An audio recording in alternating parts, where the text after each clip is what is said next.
لا ما هو بصراحه بقى مش هينفع اللي بيحصل ده. ويا اهلا بيكم من جديد، معاكم كمال وحيد. ايه ده جامده. من يومين تقريبا شركه ادوبي اعلنت عن الابديت الجديد لبرامجها، وخصوصا بقى برنامج الفوتوشوب اللي احنا هنتكلم عليه دلوقتي. وسواء بقى انت مصمم جرافيك او فوتوغرافر او بتستخدم برنامج الفوتوشوب لاي حاجه عموما، فابدا قلق بقى كده عشان الاي اي جاي ياخد مكانك يا صاحبي. الاي اي حرفيا دلوقتي بقى مكتسح كل المجالات، وانا اللي قاعد اقول يا شركه ادوبي ما نزلتش الابديت الجديد اللي بتاع الاي اي. اتاريهم لما بيتاخروا بيطلعوا بنتيجه انت اصلا ما كنتش تتوقعها. وبعد اللي انا شفته الوقت ده، لا ده فعلا هيوفر علينا وقت ومجهود كتير. فيلا بينا نشوف ايه اللي بيحصل ده بعد الانترو.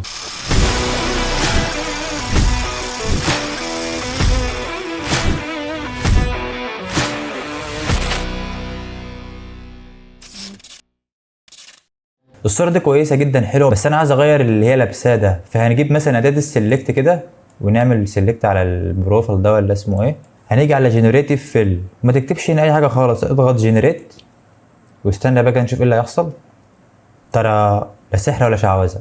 لو انت قعدت تعمل في الصوره ديت بايدك كده مانوال هتاخد وقت كتير جدا ومش هتطلعها اصلا بنفس الجوده دي. ومش كده وبس، لا ده كمان جايب لك 3 اشكال هنا كده تقدر تختار ما بينهم زي الميد جيرني كده. تمام، فهنختار الشكل ده كده نشوفه. والله جامد. الشكل ده برضه تمام. طب انا خليها على الشكل الاول ده تاني. في حاجه كمان كده عايز اجربها معاكم دلوقتي، ان نخلي الايدين دي تظهر كده. فهل الاي اي فعلا هيجيبها ولا لا؟ يعني الصوره دي تكمل. فنجيب كده اداه الكروب ونسحب دي كده شويه ودي كمان شويه وشويه كمان، ونجيب اداه الريكتانجل ونعمل سيلكت على المكان الابيض ده كده ونضغط شيفت ونضغط كمان سيلكت هنا كده وبس يا باشا. جنريتيف فيل، ما تكتبش حاجه برضو، اضغط جنريت. يا سلام بقى لو طلعها زي ما انا عايز. يعني مش قوي برضو بس ايه حلوه. لسه في البيتا برضو في البدايه يعني، بس يعني نتيجه مرضيه والله. يعني انت متخيل مثلا، يعني دي الصوره الاصليه تمام، غيرتها بقت كده في اقل من دقيقه حرفيا. انت متخيل اللي حصل الوقت ده؟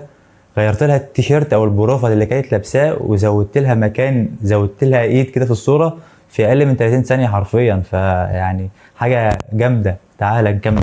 هنيجي مثلا على الصوره دي، عايز اخفي المركب اللي ظاهره هنا الوقت دي. هجيب كده اداه اللاسو تول وحاطط كده على المركب. تمام، واضغط جنريتيف فيل. مش هكتب حاجه برضه، هضغط جنريت على طول. شيل المركبه احط مكانها صخره. يعني مش عايز اكتر من كده. يعني هل الوقت انت لو بتعمل الصوره دي بايدك هتعملها بالسرعه دي؟ اكيد لا. يعني حرفيا في ثواني بتكون مخلص الصوره. طيب نيجي على الصوره دي، في على اليمين والشمال كده مباني او بيوت وفي النص كده ميه. فاحنا عايزين نخلي مكان الميه دي، نخلي مكانها طريق. فهل هيقدر الاي اي انه يعمل لنا الحركه دي؟ فاحنا هنجرب.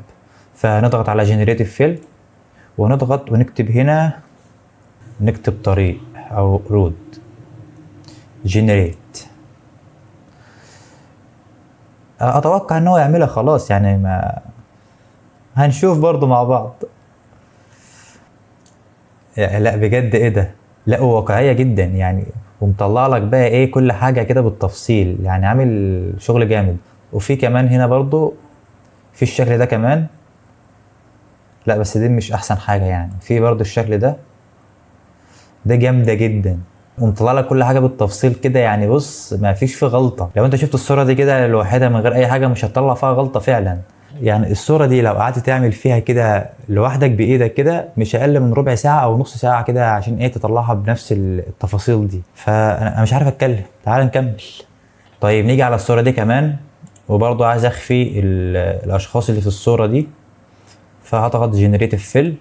طالما هتخفي حاجه في الصوره كده بقى يعني ما تضغطش او ما تكتبش حاجه، يعني ما تدلوش اي وصف، اضغط جنريت على طول. ونستنى بقى نشوف هيعمل ايه. خلاص بقى الموضوع ده بقى سهل على الاي اي يعني، فهيشيلها اكيد يعني.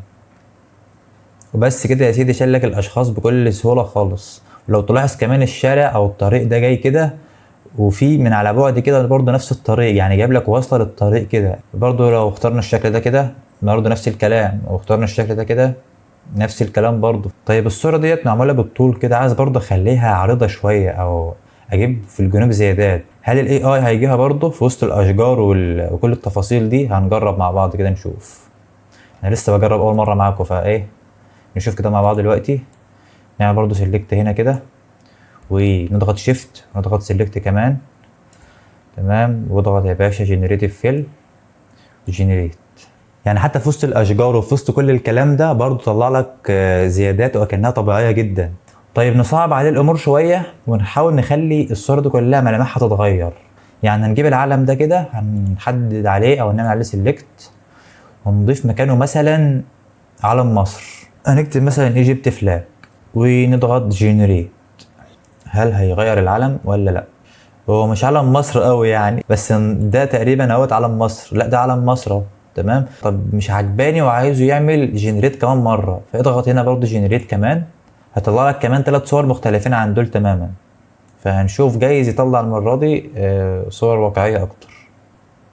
لا يعني تقريبا برضو مش احسن حاجه، بس ده افضل حاجه طلعها. تمام.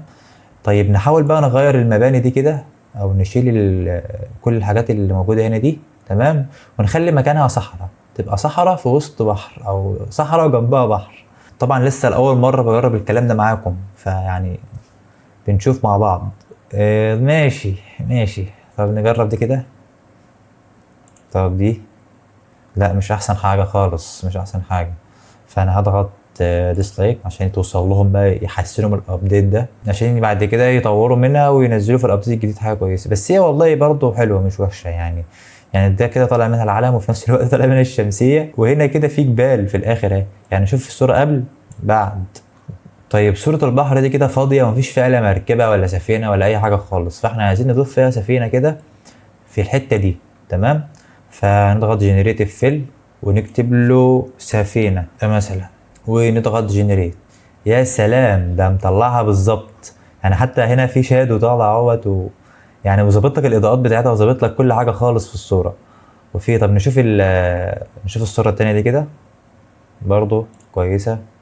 دي جامدة برضو الصورة دي. فانا خليناها على اول واحدة. طب صورة زي دي كده عايزين نخفي الشخص اللي فيها ده. تمام، اللي شكله يخوف ده. ونحط مثلا هنا شلالات او بحر او اي حاجة. فاول حاجة كده نحدد او نعمل سيلكت على الشخص اللي شكله يخوف ده كده. تمام. ونضغط جنريتيف فيل جنريت. حلو اوي الكلام ده، تحس ان مفيش فيه فعلا حاجة. طيب نجرب كده الصور دي برضو كويسة. تمام. طيب نعمل سيلكت برضو هنا كده في المكان اللي تحت ده. انا معرفش ده تحت ولا فوق، بس ده تقريبا مكان واطي شوية. تمام. فنعمل سيلكت عليه ونكتب له شلال ونضغط جنريت. يعني دي صورة كلها اخضر في اخضر ومفيش فيها اي بحر ولا فيها اي مية اصلا. فهنشوف اطلعها بقى فعلا كده ولا اي كلام. يعني دي الصورة دي مش كويسة، بس دي جامدة.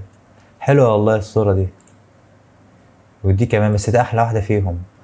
يعني انت شايف الوقت كده دي الصورة الاصلية، بعدين خفينا الشخص ده وبعدين ضفنا الشلال ده قبل بعد. طيب صورة البرجر دي عايزين نضيف معاها عصير. نعمل سيلكت هنا كده ماشي على عشان يبقى العصير ورا البطاطس. هنجرب كده نشوف هيبقى ينفع ولا مش هينفع. جوس ونضغط جنريت. حطينا مع العصير يا جماعة، يعني حاجة جامدة الصراحة. وكمان حاطط العصير ورا البطاطس. تمام. في برضو الشكل ده كده وبرضو الشكل ده. ده تقريبا احلى شكل فيهم. فشايف كده الصورة قبل وكده بعد. وبس كده يا سيدي، ده اللي انت شفته على الفوتوشوب. يعني الصراحه زي ما قلت لكم في اول الفيديو، ده يوفر علينا وقت كتير جدا، ولازم ان احنا نستغل الاي اي ده لصالحنا. ومش على برامج ادوبي بس، لا يعني الاي اي حرفيا دلوقتي بقى في كل حاجه دلوقتي. فانت تتعلم بقى تتكلم مع الاي اي ازاي. وفي الاخر لو عجبك الفيديو ما تنساش تعمل لايك وفولو وشير وسبسكرايب علشان تشوف كل جديد. واستنوني بقى في فيديوهات كتير عن الاي اي، يعني ما عادش ورايا غيره خلاص. سلام.